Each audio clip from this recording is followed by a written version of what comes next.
नाजानाया थायोब्ला उथ्रिसारो। दायो आङो दंफैयो चिरां डिस्ट्रिक्ट आमटेका बाजारनि एटास गुरुदेव कालेचरन एकाडेमि स्कुलावहाय।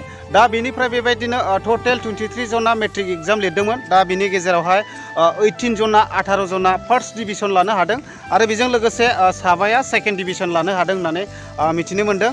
दा आङो बे स्कुलनिनो प्रिन्सिपाल सारनाव फंनैसो मिथिनानै लागोन। दा आङो सिङाव हाबलांसिगोन। मेन गेटआ बेनो नै नायनानै लादो गुरुदेव कालेचरन ब्रह्म एकाडेमि आमटेका आरो। दा आङो सिङाव थांगासिनो दङ। बे स्कुला बड' मिडियाम बड' बिजोंजोंनो फरायनानै बेबायदिनो फार्स्ट डिभिजनावहाय 18 जन उथ्रिसारनो हादों। दा आङो एसे नायदिनि। दा नायदो नै स्कुलफ्रा बेबायदि आरोना नै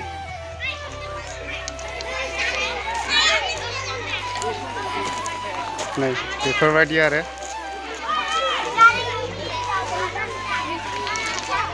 दा गोबां बम गावनानै रंजाखांबाय बेयावहाय खुसिजोंहाय। नानि नोंसोरबो मोजां फरायदे। ओमफ्राय नानि नों मा क्लास? 9 क्लास 9 दा। ओमफ्राय बियो हाई स्कुल।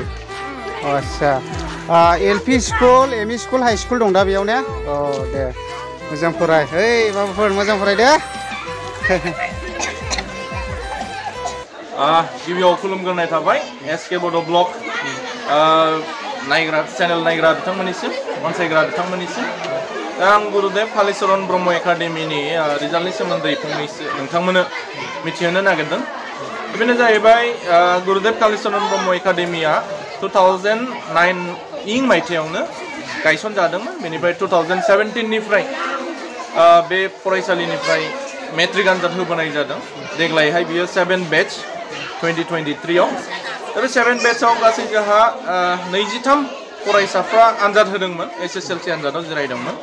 दा 23नि गेजेराव 23 फरायसाफ्राबो पास जादों 100% पास। दा बिनि गेजेराव रिजाल्टखौ नायनानै आङो गोसोआव एसेबां थोजासे नङाब्लाबो क्वालिटिनि बेसआव मोजां मोनदों। फारसेजों माखासे फरायसाफ्रा जिहेतु 100% उथ्रिनायनि थाखाय गोबाङा माखासे फरायसाफोर दंमोन जायफ्रा उइक लोरबां फरायसाफोर दंमोन बिसोरबो उथ्रिनो हादों। बिनि थाखाय आं गोसोखौ मोजां मोनदों। दा 23 फरायसाफोरनि गेजेराव 18 जन फरायसाया सेथि मासि आवगायनो हादों आरो गासै 7 फरायसाया नैथि मासियाव आवगायनो हादों। दा बेखिनि जोंनि नैबे दिनैनि जे फोसावनाय रिजाल्ट बेयाव फिथाइ महरै जों मोननो हादों गुरुदेव कालेचरन ब्रह्म एकाडेमि हिसाबै। दा गोसोखौ गोजोन मोनदों। आसा खालामदों दिनै SSLC आनजादाव बिसोरो पास जानानै उनावहाय गाव गावनि जाहाथे गोजौ सोलोंथाइ लानायाव मोजाङै मोजां जाफुंसारहैथों बेखौल' मिजिं खालामनानै आङो दिनै नोंथांमोननि सिगाङाव जोंनि रिजाल्टनि सोमोन्दै फोरमायथिनाय जाबाय। ओमफ्राय सारनिसिम मोनसे सोंथिबाव बे स्कुलाव नार्सारिनिफ्राय लानाय जादों नामा जेनेबा सार? औ बे फरायसालियाव नार्सारि क्लासनिफ्रायनो लानाय जायो आप टु 10 सिम। नार्सारिनिफ्राय 10 सिम लानाय जायो एडमिसन हिसाबै। बड' मिडियाम स्कुल बे मोनसे बर' मिडियाम बर' बिजोंनि मोनसे फरायसालि। बे आमटेका चिरां डिस्ट्रिक्टनि सिङाव थानाय आमटेका हालामाव बे दङ आमटेका बाजारनि खाथियावनो। दा नै चक्लेट रानगासिनो दं आरोना नै। खुसि दा बाबुमोन? दे ओमफ्राय बेजों लोगोसे बेबो नै इउएन एकाडेमि आमटेका बाजारनिनो मथा मथि गुरुदेव कालेचरन स्कुलनि एसे सानजाथिंजाय दङ बियो। दा बेनिफ्रायबो गोबाङैनो मेट्रिक एग्जाम होदोंमोन। दा साबैसे पास जाखो साबैसेया फार्स्ट डिभिजनखौ लानो हाखो आङो बे स्कुलनिनो प्रिन्सिपाल सारजों फंनैसो मिथिनानै लाहैनोसै। नोंथांमोनाबो खोनासंफालांनो हागोन।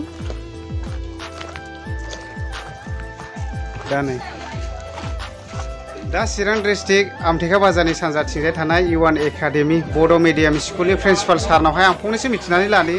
दा सार बे स्कुलनिफ्राय साबैसे मेट्रिक एग्जाम होदोंमोन ओमफ्राय साबैसेसोआ उथ्रिसारनो हाखो बेखौ फंनैसो मिथिहरोब्ला मोजां जागौ सार। जे देग्लायनि रिजाल्ट 2023 मायथाइनि बेवहाय जोंनि इउएन एकाडेमिनिफ्राय गासै 23 फरायसा आरो फरायसुलिफोराहाय एग्जाम होदोंमोन। बेनि गेजेरावहाय 20 जन बा 20 सायाहाय फार्स्ट डिभिजन थांदों। लोगोसेयैनो सेकेन्ड डिभिजनावहाय 3 थांदों। थार्ड डिभिजनाव निल। आरो लोगोसेयैनो जोंनि बे फरायसालियावहाय खैलामिला हाई स्कुलनि जे सासे फरायसा थाफायोमोन बे फरायसायाबो गावनि नांथाब नाजा फरायनायनि गेजेरजोंहाय सेकेन्ड डिभिजन उथ्रिलांनो हाबाय दा बिथां फरायसुलि माइना मोसाहारिनिसिमबो आंनि गोरबो सिंनिफ्राय साबायखर जासिहरदों मिजिंथिदों 2023 इं बे बोसोराव ओंखारनाय जे रिजाल्ट बे रिजाल्टआ सिगांफोरनिफ्राय एसे साबसिनानो जादों मोजाङानो जादों फोरोंगिरिफोरनि फोरोंनायनि गेजेरजों आरो फरायसाफोरनि गावसोरनि नांथाब नाजा फरायनायनि गेजेरजों देग्लायनि जे रिजाल्ट बे रिजाल्टआहाय गाज्रि जायासै मोजाङानो जादों बुंनांगोन नाथाय जेरैबायदि लुबैदोंमोन हासिना बेबायदि मोनाखिसै फार्स्ट डिभिजन 20 जनावहाय डिस्टिंक्सनावहाय सासेल' मोनदों 85.16% आरो लोगोसेयैनो स्टार मार्क्सआवहाय सानैल' मोननो हानाय जादों बेखिनिनो देग्लाय 2023 इं मायथाइनि जे HSLC नि फिथाइया दा सारनावहाय आं फंनैसो मिथिनानै लाबावनोसै सार बेयावहाय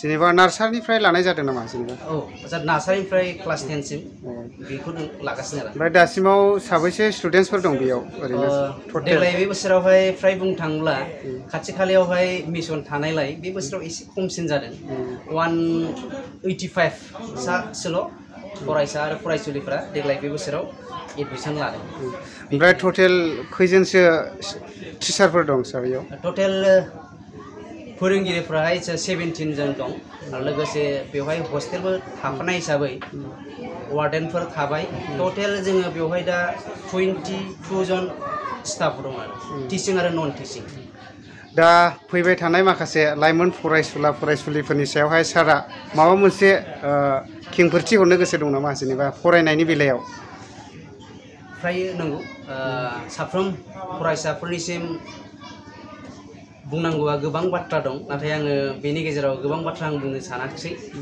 नंगौ फरायनायानो फरायसाफोरनि मावनांगौ देरसिन हाबा आरो बयनिख्रुइ गोरलैसिन खामानियानो बिजाब फरायनाय बेनिखायनो आङो जे बे बोसोरावहाय जाय फरायसाया पास जानानै थांबाय बे फरायसाफ्राहाय जेन कलेज लेभेलाव थांनानै मोजाङैनो मोजां गावखौ नांथाब नाजा फरायनायनि गेजेरजों जे जिउआव थांखि दं जेन बे थांखियावहाय बिथांमोना सहैनो हायो आरो जाय बिथांमोनाहाय फेल जाबाय जेन गोसो सिङाव नार्भास लायालासेनो फैगासिनो थानाय जे एग्जाम जेन बे एग्जामखौहाय मोजाङै होफिननायनि गेजेरजों जे थांखि दं बे थांखियावहाय सहैयो आरो लोगोसेयैनो जे आथिखालनि जे फरायसा बिसोरोहाय गोबां गावनि सायावहाय लोगोनि दारै जे निसा बेसाद बाहायनाय बेनिफ्राय सांग्रां जानांगौ होनना आं सानो जेन जोंनि नैबे निसिमा एरियाखौनो बुंनांगोन फ्राय बेवहाय खम जालांबाय जे निसा बेसाद बाहायनाया बेनिफ्राय सांग्रां जायो गावनि लोगोखौ लोगोजों लोगो जेन जालायोबा सोबलायोबा बादा होलायो बेखिनि प्लास फारसेथिंहाय जे साफ्रोमबो फरायसाफ्रानो बिमा बिफाखौ मानिनायनि गेजेरजों फोरोंगिरिफ्रा जे बाथ्रा बुङो बै फोरोंगिरिफोरनि बुंनाय बाथ्रानि गेजेरजों बिमा बिफा जे बाथ्रा बुंदों बिमा बिफानि खोथाखौ खोनासंनायनि गेजेरजों जे गावनि लामायाव गाव आगान सुरनायनि गेजेरजों जे गावनि थांखि फारसे सहैयो आं साफ्रोमबो लाइमोन फरायसाफोरखौहाय गावनि थांखि फारसे जुजिलांनो नाजालांनो थाखाय गुरै खावलायहरबाय गोजोननाय थाबाय सारनिसिम थेंक इउ दे